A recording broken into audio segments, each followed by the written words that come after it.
તો ખાસ પશુપાલકો માટે કયા પ્રકારની ઘોષણા છે અને શું ફાયદો મળશે આગામી દિવસોમાં વધુ વાત કરવા જોડાઈ રહ્યા છે પશુપાલકના ક્ષેત્રના અગ્રણી છે આપણી સાથે ભૂપતભાઈ છાંટબાર। આપનું સ્વાગત ભૂપતભાઈ। સૌથી પહેલાં તો જે રીતે આ યોજનાઓની જાહેરાત કરાઈ છે ખાસ તો 100% રસીકરણનો લક્ષ્યાંક મૂકવામાં આવ્યો છે કે આગામી દિવસોમાં જે તમામ પશુપાલકો છે તેના પશુઓને રસીકરણ કરવામાં આવશે। કેવી રીતે લો છો આપની આ જાહેરાતોને આપના ક્ષેત્રની? જો સાહેબ પશુપાલનની જ્યારે આપણે ચર્ચા કરીએ જી ત્યારે સમગ્રતયા ભારત વર્ષમાં હું એક ગૌશાળાના સંચાલક તરીકે અહીંયા આવ્યો છું જી અને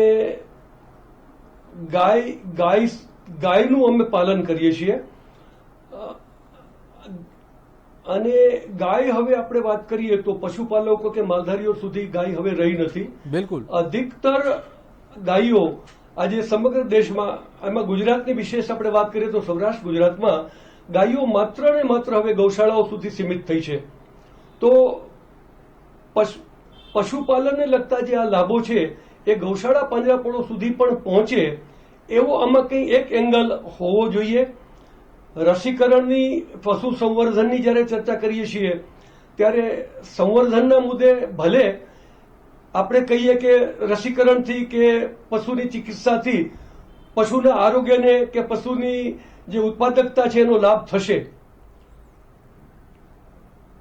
પણ અત્યારના સંજોગોમાં જ્યારે અમે ગૌશાળા પાંજરાપોળની વાત કરીએ છીએ ત્યારે જેમ કે હું શ્રીજી ગૌશાળાનો એક સંચાલક, રાજકોટથી લગભગ 12 કિલોમીટર દૂર અમે 1440 ગૌમાતાઓને સાચવી રહ્યા છીએ અને 100% સંસ્થા દાન ઉપર નિર્ભર છે। તો આ સ્થિતિમાં પરંતુ ભૂપતભાઈ તમને આ 2 મહિના લોકડાઉનના પીરિયડની વાત કરીએ તો કઈ તકલીફોનો સામનો કરવો પડ્યો છે આ 2 લોકડાઉનના પીરિયડમાં અને એના માટે સરકારે કોઈ તમારા માટે જોગવાઈઓ કરી છે કે નહીં? ચોક્કસ સાહેબ કહીશ આપને હું કે લગભગ આ 2 મહિનામાં આપણે કહીએ તો જેમાં ઉદ્યોગ ધંધા બંધ થયા, લોકડાઉનને કારણે પબ્લિક યાતાયાત બંધ થઈ, એ બધું થવાની સાથે સાથે જે બેઝિક દાતા છે, જે ભાવનાશીલ લોકો ગૌશાળા સુધી આવીને દાન પહોંચાડે એ લોકો ગૌશાળા પહોંચતા બંધ થયા। સાથે સાથે એમના આર્થિક આધારો સીમિત થવાથી, આર્થિક આધારો બંધ થવાથી એમના હાથ પણ ખેંચાઈ ગયા એટલે ગૌશાળાઓને દાનની સંપૂર્ણ આવક બંધ થઈ ગઈ છે। એટલે આ સ્થિતિમાં વિગત 60 દિવસોથી ગૌશાળા પાંજરાપોળોને ગૌનું પાલન કરવું ઘણું કઠિન થઈ રહ્યું છે।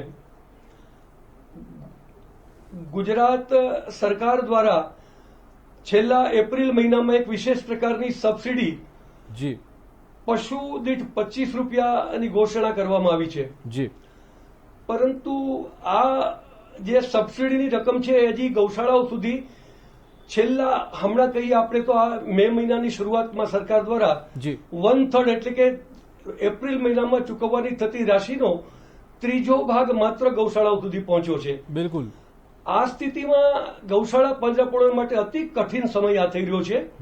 આપણે હિન્દુ રાષ્ટ્ર તરીકે કે ભારતના સાંસ્કૃતિક ધરોહરની દ્રષ્ટિએ જો ગાયનું સંવર્ધન, પાલન અને રક્ષણ કરવું હોય તો ગૌશાળા પાંજરાપોળોને કોઈ પણ સ્થિતિમાં સરકારશ્રી તરફથી તમારા માટે આજના આ પેકેજની જાહેરાતમાં કશું નથી એવું આપનું કહેવું છે? ઓકે, બિલકુલ બિલકુલ। હિતેન્દ્ર પટેલ જોડાયા છે, કૃષિ એક્સપર્ટ છે આપણી સાથે। ખાસ તો હિતેન્દ્રભાઈ આજનું મેઇન ફોકસ જે હતું માત્ર એ લગભગ કૃષિ અને મત્સ્ય ઉદ્યોગ આ લાગી રહ્યું છે। 1 લાખ કરોડની જોગવાઈ ઇન્ફ્રાસ્ટ્રક્ચર માટે કરવામાં આવી છે। કેવી રીતે લઈ રહ્યા છો આખી આજની આ ટોટલ જાહેરાતો જે થઈ છે તેને? કુલ મળીને COVID-19ના સંદર્ભમાં જે રીતે સમગ્ર વ્યવસાય, સમગ્ર સમુદાય, સમગ્ર વિશ્વ ડિસ્ટર્બ થયું છે એવા સંજોગોમાં માનનીય પ્રધાનમંત્રીશ્રીએ 20 લાખ કરોડ રૂપિયાનું પેકેજ સર્વ સમુદાયને સ્પર્શે એ રીતે આપવાનો પ્રયાસ કર્યો છે। ગઈકાલે પણ એના આગળના દિવસે પણ વિવિધ સમુદાયો માટે આવી સ્ટિમ્યુલન્ટ પેકેજની વ્યવસ્થા કરી છે। આજે કૃષિ, પશુપાલન, મત્સ્ય ઉદ્યોગ, મધમાખી, કાયદાકીય અને વેલ્યુ એડિશન માટે જે પ્રમાણે 1 લાખ કરોડની જોગવાઈ આજે કરી છે એ પ્રમાણે ગઈકાલે 50,000 કરોડ રૂપિયાની લોનની વ્યવસ્થા અને કોવિડની શરૂઆતના તબક્કામાં જ કિસાન સન્માન નિધિ હિતેન્દ્રભાઈ, આપણી પાસે એ અને પશુપાલક અન્ય પણ જોડાયેલા છે. મારફતે એમનું સ્પષ્ટપણે માનવું છે કે પોતે ગૌશાળા ચલાવે છે. એ નાના વ્યક્તિ છે, એમની પાસે લગભગ 100 થી 140 જેટલી ગાયો છે. એ બે લોકડાઉન દરમિયાન, લોકડાઉનના 2 મહિનામાં બહુ જ પરેશાન થયા છે. એમના માટે આજે કોઈ ઘોષણા કરાઈ જ નથી. એ આશા રાખીને બેઠા હતા. નહીં, આપણે પશુપાલન માટે હા. ગુજરાત સરકારે પણ અગાઉ અનેક રાહતો આપી છે. ધારો કે આફતના સમયમાં પણ અને આ વખતે કોવિડમાં પણ ગુજરાત સરકારે પણ આપી છે અને કેન્દ્ર સરકારે પણ આપી છે. જી. પણ જે રીતે એમની વેદના છે સાચી છે. દરેક સેક્ટરને મુશ્કેલી થઈ છે, કારણ કે ટ્રાન્સપોર્ટેશન બંધ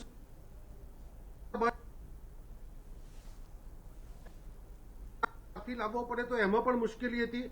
પણ કોવિડના કોમ્યુનિટી ટ્રાન્સમિશન ન થાય એના માટે અનેક રીતે આપણે આપતા વેઠીને પણ એ બંધને પાડવો પડ્યો છે.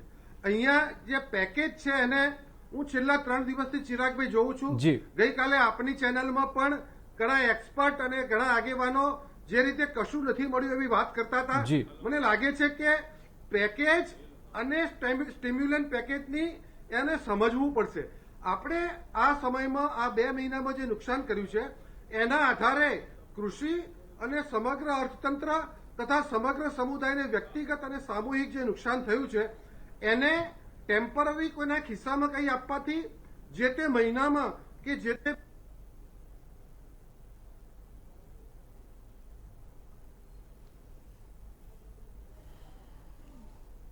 જી, ભૂપતભાઈ, જે રીતે હિતેન્દ્રભાઈ કહી રહ્યા છે કે આપ્યું ઘણું બધું છે, બધું લાંબા ગાળાનું ચોક્કસ છે. નજીકના ભવિષ્યમાં તમારી શું અપેક્ષા છે કે શું કરવું જોઈએ સરકારે અને શું નથી કર્યું? ભૂપતભાઈ. સામાન્ય રીતે જે આપણે વાત કરી કે ગૌશાળા પાંજરાપોળો તો માત્ર દાન ઉપર નિર્ભર હોય છે. બિલકુલ. એટલે સ્થાયી સ્થિતિમાં સરકારશ્રી જેમ કેરસિટીમાં, જેમ કે ખાસ સંજોગોમાં સરકાર જેમ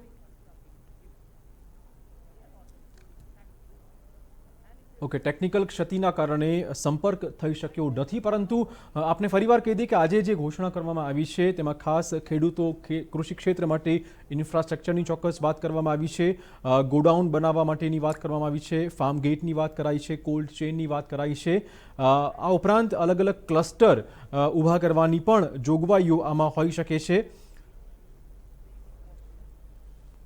આયુર્વેદિક ખેતી તરફ પણ પ્રોત્સાહન મળે તે માટેનો પ્રયત્ન આજે આ જે જાહેરાત થઈ છે એમાં કરાવાયો છે. આ વિશે વાત કરીશું, પણ તે પહેલા સમય એક બ્રેકનો.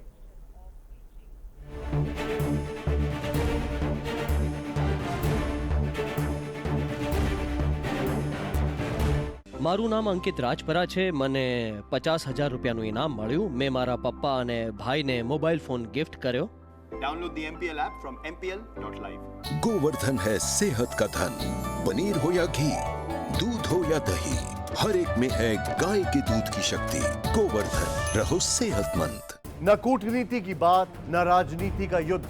हम आप सब कोरोना के विरुद्ध. कोरोना का जिक्र है, हमें आपकी फिक्र है. कोरोना अपडेट भी दिखाते हैं, उससे लड़ना भी सिखाते हैं. देखिए फिक्र आपकी, रात 9 बजे.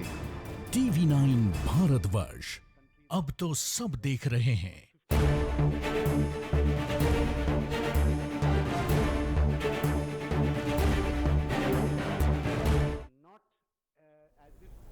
વિરામ પછી આપનું સ્વાગત છે. ખાસ હિતેન્દ્રભાઈ, આપણે વાત કરતા કરતા ટેકનિકલ ક્ષતિ ચોક્કસ સર્જાઈ હતી, પરંતુ એક નવો વિચાર પણ મૂકવામાં આવ્યો છે. એમાં આયુર્વેદિક ખેતી, જે આયુર્વેદિક વસ્તુનું જે ઉત્પાદન કરશે, ગંગાના કાંઠે તમામ મેડિકલ જે પ્લાન્ટ છે તે ઉગાડવામાં આવશે. લગભગ 4,000 કરોડનું પ્રાવધાન કરાયું છે. એનો લાભ ખેડૂત કેવી રીતે લઈ શકે? ચિરાગભાઈ, હું એ જ વાત કરતો હતો કે અહીંયા ખેડૂતોને ખિસ્સામાં પૈસા મળે જી. અથવા પ્રોડક્શન સેક્ટરમાં કઈ ફેરફાર થાય એના કરતા લાંબા ગાળાના આયોજનો જે કર્યા છે. આપણી જે વાત હતી 4,000 કરોડની જી. હર્બલની, તો જી. કોરોનાના સમયમાં સમગ્ર વિશ્વએ આયુર્વેદિક અને હર્બલ દવાથી કોરોનાને કેવી રીતે માત આપી શકાય, અને આજે આખું દેશ, આખું વિશ્વ સવારે સૂંઠ, આદુ, હળદર કે જી. હર્બલ ટીના ઉપર કોરોનાની સામે લડવા માટે એક મોટી ગણમથલ કરી રહી છે અને એમાં સફળ પરિણામો પણ મેળવ્યા છે. જી. એવા સંજોગોમાં આ જાહેરાત માત્ર દેશ માટે નહીં, સમગ્ર વિશ્વને આ ક્ષેત્રમાં ભારત અગ્રેસર રહેશે એ મને લાગી રહ્યું છે. અને આપને એક વાત આના કરતા વધારે કહું ચિરાગભાઈ, જી કે આ 4,000 કરતા મને આ 500 કરોડની જે મધમાખી ઉછેરની જે જાહેરાત બિલકુલ. છે જી. એ આ સમગ્ર 1 લાખ કરોડના પેકેજમાં સૌથી મોટી જાહેરાત છે એ આ મધમાખી ઉછેરના પ્રોત્સાહનની છે. આપને જણાવી દઉં કે આ મધમાખીનું કામ જે છે એ જે ખેતીમાં ફલિનીકરણનું કામ કરવાનું છે. નર છોડ ઉપરથી માદા છોડ સુધી પરાગનયન કરવાનું કામ આ મધમાખી કરે છે. જી. શહેરી વિસ્તારમાં, શહેરની આજુબાજુના પોલ્યુશન વાળા વિસ્તારમાં અને જંગલો ઓછા થાય છે ત્યારે મધમાખીના અભાવે ખેતીનું ઉત્પાદન 20 થી 25% ઘટ્યું છે. બિલકુલ. જો સારી રીતે મધમાખીનો ઉછેર કરવામાં આવશે તો આપોઆપ 15 થી 20% ખેડૂતને કોઈ પણ પ્રકારનો વધારે ખર્ચો કર્યા સિવાય આ પ્રોડક્શનમાં વધારો થવાનો છે. અહીંયા પેકેજમાં માત્ર ને માત્ર જાહેરાતો સિવાય કાયદાકીય 3 સુધારા છે. આપણે કાયદાકીયની વાત કરવાની છે. અમારી સાથે અમારા સંવાદદાતા દીપેન જોડાઈ ગયા છે. દીપેનની સાથે કેટલાક પશુપાલકો પણ મોજૂદ છે. દીપેન, પશુપાલકો જોડથી જાણવાનો પ્રયત્ન કરો કે આજની જે જાહેરાત કરવામાં આવી છે એનાથી કેટલા સંતુષ્ટ છે તે.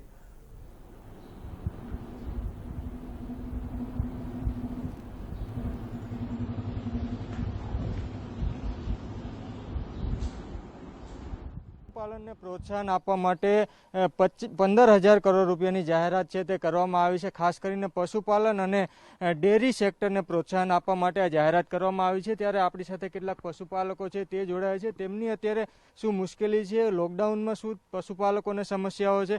જી, આજે નાણામંત્રીએ 15,000 કરોડ રૂપિયાની જાહેરાત કરી છે પશુપાલન અને ડેરી સેક્ટરને પ્રોત્સાહન આપવા માટે. કઈ પ્રકારની સહાય છે તે પશુપાલકોને મળવી જોઈએ?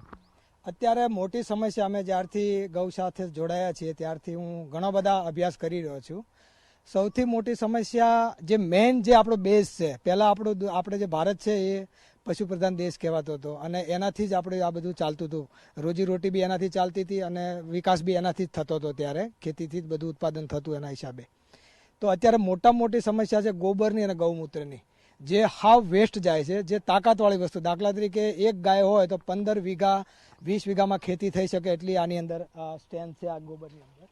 આ જોવા જઈએ તો આ છે ને નેચરલ સોર્સિસ છે જે ઉત્પાદન વધારી શકે છે. આપણે જેટલા પૈસા બીજી જગ્યાએ ખર્ચે, દાખલા યુરિયા, ડીએપી, એ 15 વીઘામાં કેટલો રૂપિયાનો ખર્ચો થાય છે, એની જગ્યાએ એક ગાયના ગોબરથી જો આટલી ખેતી થઈ શકતી તો આની અંદર પૈસા વાપરવા જોઈએ કે આના ઉત્પાદન, આમાંથી શું શું આપણે ઉત્પાદન કરી શકીએ. આમાંથી ગેસ નીકળે છે, વીજળી ઉત્પન્ન થાય છે, સારામાં સારી ખેતી થાય છે. ગૌમૂત્રમાંથી આજે અત્યારે જે આપણે બીમારીનો જે ભોગ બની રહ્યા છીએ, આવી તો ઘણી બધી જાતની બીમારીઓ છે અને એ ગૌમૂત્રથી સારી થઈ છે. અને આપણે અનુભવ કરી રહ્યા છીએ, આટલા રિસર્ચ થઈ ચૂક્યા છે કે આટલા બધા આનાથી ફાયદા થતા. તો ગાય માટે જે ગાયના આઉટ પ્રોડક્ટ છે જે રોજ આપ શું કહેશો, અત્યારે શું મુશ્કેલી છે પશુપાલન સાથે જોડાયેલા જે પશુપાલકો છે, ક્યાં મુશ્કેલી પડે છે, કઈ પ્રકારની સહાય સરકારે પશુપાલકોને કરવી જોઈએ? મને તો સૂકા ચારા નથી મળતા, 18 રૂપિયા મળે, શું કરે બોલો. આ દુઃખી છે એમાંથી, પેટની ધરાવે તો શું કરે. આ નથી મળતા ચારા હુકા, ખાંડ થોડું મોંઘું છે, બધું વસ્તુ મોંઘી છે.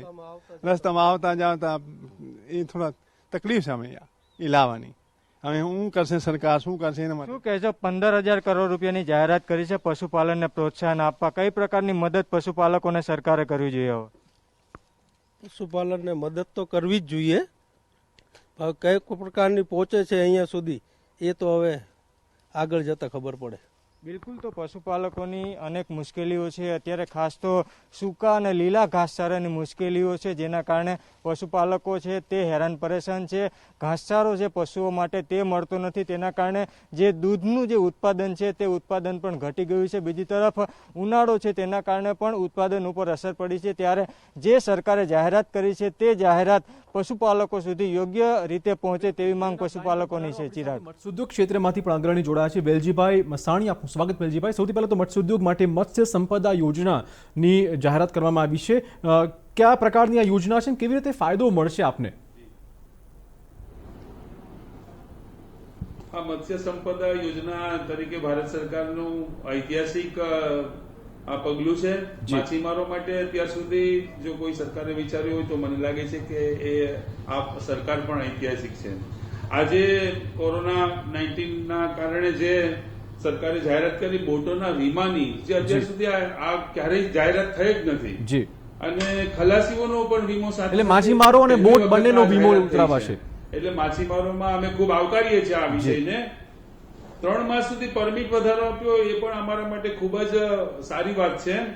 અને 11,000 કરોડની આ યોજના સરકારે ડિક્લેર કરી છે અને 9,000 કરોડ એના ડેવલપમેન્ટ માટે આપ્યા છે, ઇન્ફ્રાસ્ટ્રક્ચર માટે આપ્યા છે. જી, જો કે છેલ્લા 40 વર્ષથી આ ક્ષેત્રમાં ફિઝિકલી કોઈ ડેવલપમેન્ટ થયું જ નથી. એ હવે થશે એવી અમને આશાઓ જાગી છે. જી, લોકડાઉનનો જે સમયગાળો છે એમાં જે નુકસાન પહોંચ્યું છે એને કઈ સરભર થાય એવું લાગે છે? લોકડાઉનના તો ખતરનાક રીતે નુકસાન થયું છે માછીમારોને. તમે સમજો કે વાયુ, મહા અને કયાર નામના 3 વાવાઝોડા પછી સેજ 1.5 મહિનાનો ટાઈમ મળ્યો ફિશિંગ માટે. એના બદલે કોરોના 19. ઓકે, તો અનેક નુકસાન ચોક્કસ કર્યું. આપનો આભાર વેલજીભાઈ આ ચર્ચામાં જોડાયા તે બદલ.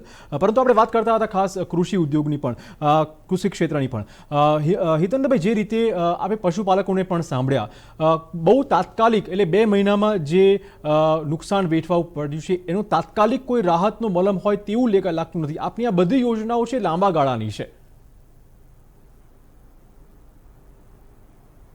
નહીં, જે આપણે મેં અગાઉ પણ વાત કરી કે ભૂતકાળમાં જે પ્રમાણે યોજનાઓ અથવા જે પ્રમાણેની જાહેરાતો કરવામાં આવતી હતી, પણ વાસ્તવિક રીતે એ કેટલો સમય ફાયદો કરે, મેં ગઈકાલે પણ આપના એક માધ્યમમાં કીધું હતું કે સમજો ડેવલપમેન્ટની વ્યાખ્યા ગુજરાતમાં રસ્તો બનાવવો હોય તો છારું નાખવું કે રેતી નાખવી, અથવા પાણી માટે હેન્ડપંપ બનાવવા, અથવા સ્વાવલંબન માટે મરઘા ઉછેરના 5 મરઘા આપી દેવા, એ બી ટેમ્પરરી વ્યવસ્થાઓની સામે આજે ગુજરાતે જે કાયમી વ્યવસ્થાઓ કરીને નરેન્દ્રભાઈ મોદીના નેતૃત્વમાં વિકાસનું જે રોલ મોડેલ આપ્યું હતું, એ જ મોડેલથી આજે દેશમાં ના પણ હિતેન્દ્રભાઈ, હમણાં આપણે પશુપાલકોને સાંભળ્યા, ઘાસચારો મળતો નથી, ખાતર મોંઘું મળે છે, પશુપાલકોની હમણાં જે સિચ્યુએશન છે એમાંથી એમને બહાર આવવું છે, બહુ ટૂંકા ગાળામાં એમને બહાર આવી જવું છે, કેમ કે લોકડાઉન નંબર 4 આવવાનું છે. એના માટે કોઈ ચોક્કસ જોગવાઈ છે કે નહીં? કેમ કે એની રાહ જોઈને આ લોકો બેઠા છે. નહીં, હું એ જ ચિરાગભાઈ આ વાત ચાલુ છે હજુ.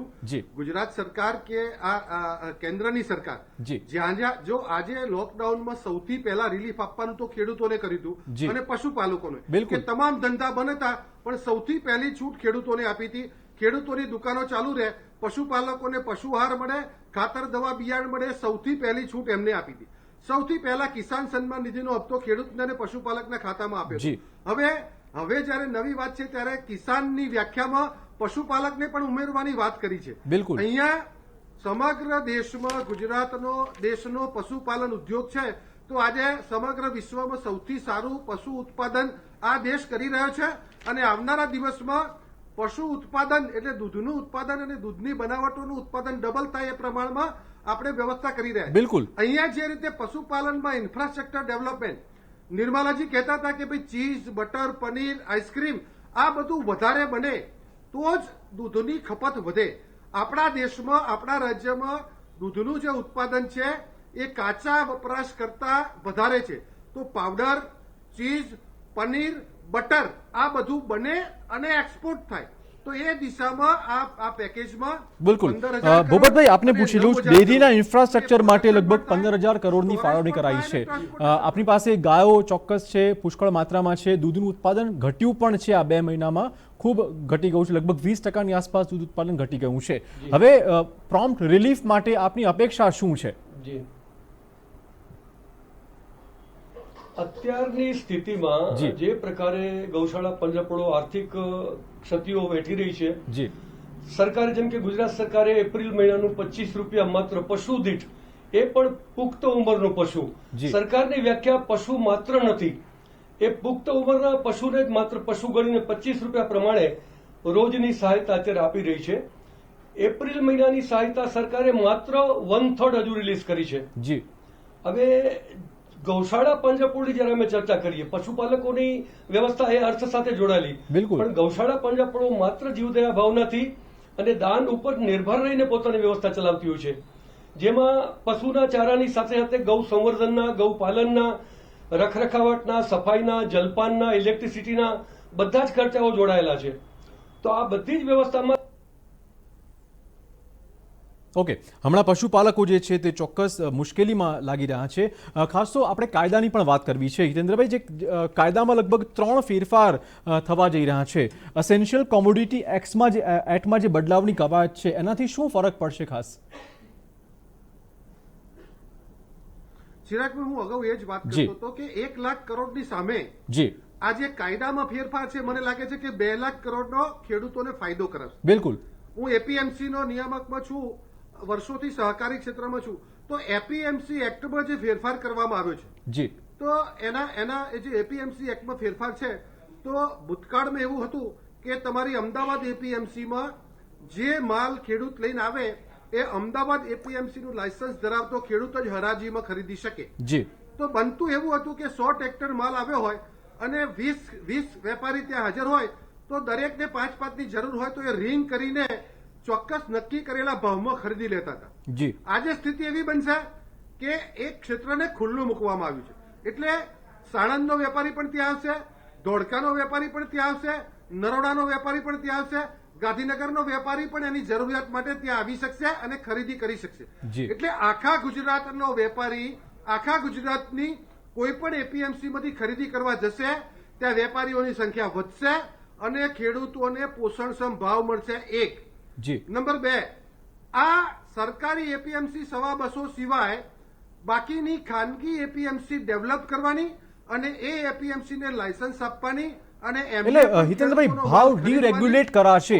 આનો મીનિંગ શું થઈ શકે? ખેડૂતો લાભ કેવી રીતે મળશે? ખેડૂતોને સ્પર્ધાત્મક 15 થી 20% ભાવ વધારે મળશે. ઓકે. સમયસર નાણાં મળશે અને વેલ્યુ એડિશનનો ફાયદો પણ એને થશે. 1. ઓકે. બીજું કે એપીએમસીના નિયામક મંડળમાં મોટે ભાગે ખેડૂત પ્રતિનિધિ કરતા વેપારી પ્રતિનિધિ અને સરકારી પ્રતિનિધિ વધારે હતા. અહીંયા ખેડૂત પ્રતિનિધિની બહુમતી નિમણૂક કરી છે સરકારે. સાથે સાથે એના સેક્રેટરી તરીકે ડેપ્યુટી કલેક્ટર કક્ષાના સરકારી અધિકારીની પણ નિમણૂક કરી છે. એટલે ક્યાંય રિંગ કરીને ખેડૂતોની વિરુદ્ધમાં એપીએમસી નિર્ણય કરે નહીં એવું પણ થશે. ઓકે, બીજો એક મહત્વનો મુદ્દો એ પણ છે હિતેન્દ્રભાઈ કે ઇન્ટરસ્ટેટ ટ્રેડ જે છે એને ખુલ્લો કરી દેવાશે. આખું સેન્ટ્રલાઇઝ લો ની કવાયત પણ સરકારે શરૂ કરી છે. એનાથી એટલે કે લાયસન્સ જે પરવાનો મેળવવાનો છે અથવા તો બતાવવાનો છે એમાંથી ક્યાંક મુક્તિ મળશે તો એનો શું બેનિફિટ મળશે ખેડૂતોને? એ જ વસ્તુ છે કે ધારો કે આપણે આજે ફળ અને શાકભાજીના ભાવ કોવિડમાં નથી મળ્યા. જી. કારણ કે દાડમ છે, બનાસકાંઠાના દાડમ છે કે કચ્છની વલસાડની કેરી છે એ મોટે ભાગે સુરતમાં, મુંબઈમાં કે દિલ્હીમાં આપણે વેચતા હોઈએ છીએ. પણ આ ટ્રાન્સપોર્ટેશનના હિસાબે શક્ય નથી બન્યું. એના બોર્ડરની પરમિશનો ન મળી અથવા કેરી છે એ એક્સપોર્ટ કરવા માટેની જે વ્યવસ્થા છે એ પણ એના જે સર્ટિફિકેશનની વ્યવસ્થા ના થઈ શકી. આવા સંજોગોમાં એસેન્શિયલ કોમોડિટી એક્ટમાં જે ફેરફાર જરૂરી છે એ પણ કરવામાં આવે છે. જાણે માંગ અને પુરવઠાની પરિસ્થિતિમાં 50% થી 100% સુધી ભાવ વધી જાય અથવા ઘટી જાય ત્યારે એની સ્ટોક કેપેસિટીમાં સરકાર ઇન્ટરપ્ટ કરી અને સંગ્રહખોરીમાં પણ એ પોતે સરકાર એમાં સામેલ થઈ અને ભાવ વધારે ઘટી જતા અથવા વધારે વધી જતા અટકાવવાનો પ્રયાસ કરી શકશે. એ કાયદો 1955નો જે હતો એમાં ખેડૂતોની તરફેણમાં, ગ્રાહકોની તરફેણમાં ખૂબ મોટા ફેરફાર કર્યા છે અને એને આધારે ગઈકાલે ડુંગળી 200 રૂપિયા વેચાતી હતી, ગ્રાહકો મરી જતા હતા અને આજે 10 રૂપિયા વેચાય છે, ખેડૂતો આપઘાત કરે છે.